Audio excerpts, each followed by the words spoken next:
Good morning, students. Today we are going to learn about the figures of speech and analysis of the poem A Time to Believe. Basically, what is figures of speech? Figures of speech are the ornaments of the poem.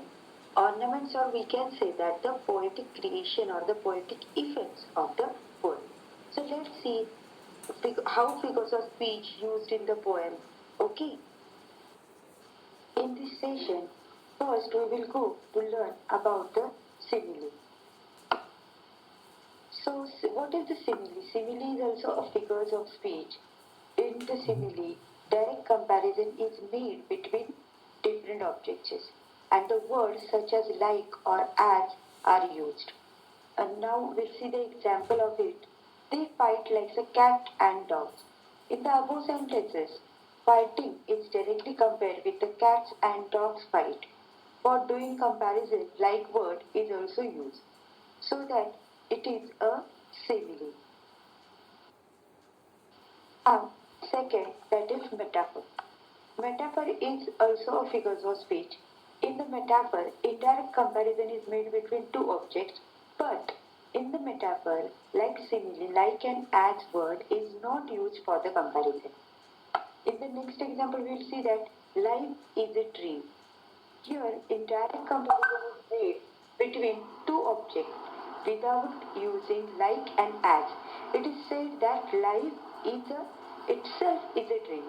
It is not life is like a dream. Okay. So, in metaphor, indirect comparison is made, and in the simile, direct comparison is made. The third one is alliteration. Here, sound of a letter is repeated pleasantly for better poetic effect. Example, Bob brought the box of bricks to the basement.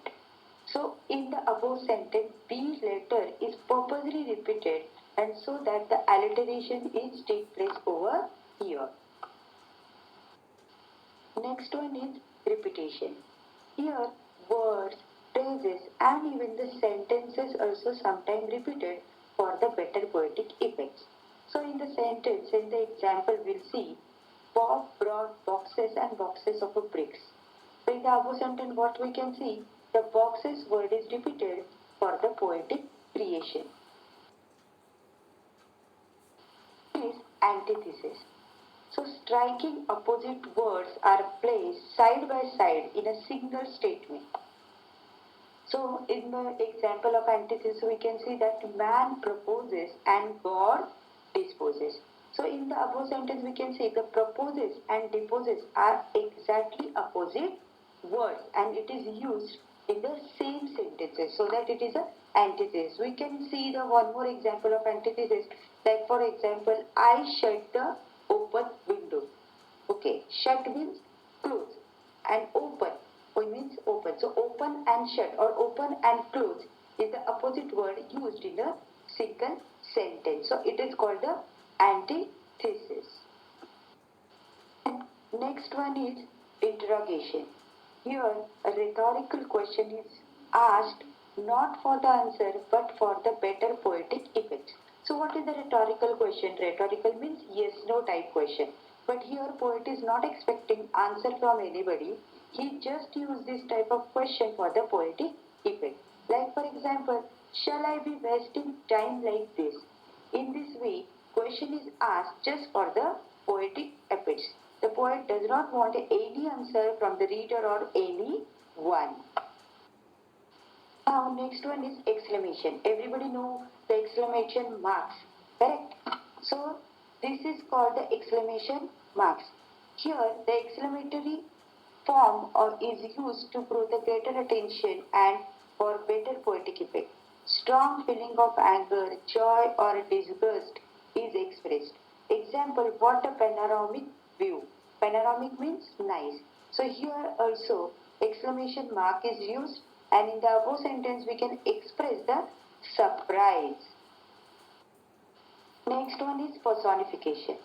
Here a non-living object given a human qualities like dancing, laughing, etc., walking. So these are the human qualities given to the non-living object. Like for example, the leaves were restless when the winds blew. So in the above sentences, the leaves are given the human attribute or the quality of restless for the better poetic effects. Like in our poem, A Time to Believe, the stars are dancing in the sky, the angels are dancing in the sky. Angels, stars are non-living things, and it gives you the human qualities, and it is called the personification. This is the next one is hyperbole. It is an overstatement, and here the sentence is highly exaggerated by the poet. Means, for example, she cried a bucket of tears. In the above sentence, we can see that it is impossible to anybody could cry this much. So it is a exaggerative statement, and so that it is called the hyperbole. This is the last one, that is called epigram. It is a brief, interesting, and memorable, and sometimes surprise or the satirical statement. So, what this statement is tells us. See, for example, the child is the father of a man. So, in this sentence, we can see that it is very surprising that how could child be the father of his father?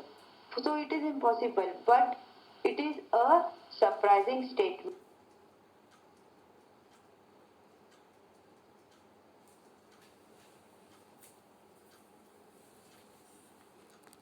Use in the poem A Time to Believe. In the yellow lines, we can see that to believe is to know that every day is a new beginning. To believe is to know the value of nurturing her.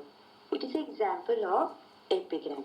In the red lines, we can see that to believe is to see angels dancing among the clouds. It is an example of personification, the human qualities of dancing given to the angels. And after that, in the blue lines, the wisdom of the man in the moon. It is an example of alliteration. Why it is alliteration? Because M sound is repeated over here. Man and moon. After that, to believe is to.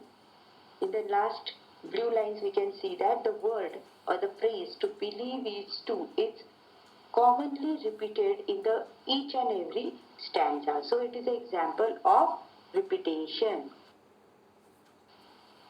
In these lines, in the lavender colored lines, we can see the example of epigram. And after that, to believe is to find the strength and courage that lies within us. Then to believe is to know we are never alone. To believe is to know that wonderful surprises are just waiting to happen. So these are the example of the epigram. And in the red lines, that life is a gift. It is a metaphor. Why it is a metaphor? Because in direct comparison made between the gift and the life, so that it is an example of the metaphor. Now we are going to see that analysis of the poem.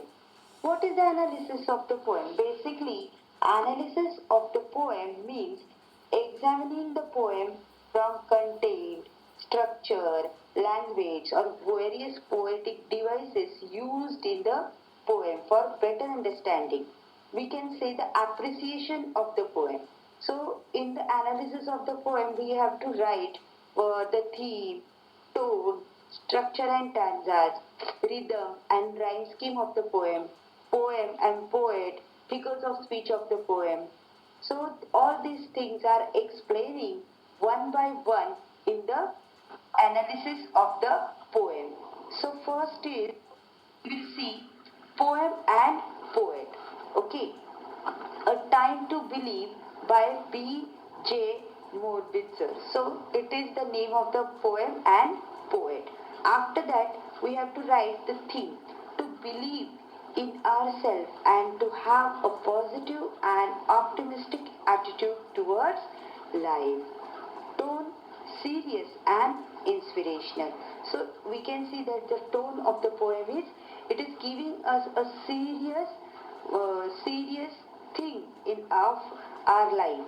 Means it gives us a serious suggestion how to live your life and what is your life, and it is always motivational and inspirational suggestion of the life. After that, structure and stanza of the life. 4 lines in each stanza except in the last stanzas which has a 5 lines in each. And after that, rhythm and rhyme. So, students, this poem is a free verse. There is no rhyme scheme. So, there is no rhythm for the poem also. After that, the sixth one is language and imagery. The language is simple and indirect. The only instance of imagery are angels dancing among the clouds and the stardust of the sky. So this is the language and imagery of the poem. After that, figures of speech. This is already we have seen. I have explained you what is the figures of speech and why it is used in the poem. It is for poetic creation. So there are so many figures of speech used in poem, like for example personification, metaphor, epigram, alliteration, repetition, etc. So in this way we have seen how much type of figures of speech and how to analyze the poem. So all this consists of marks for the examination. So I hope you all of you have understood this. So now we'll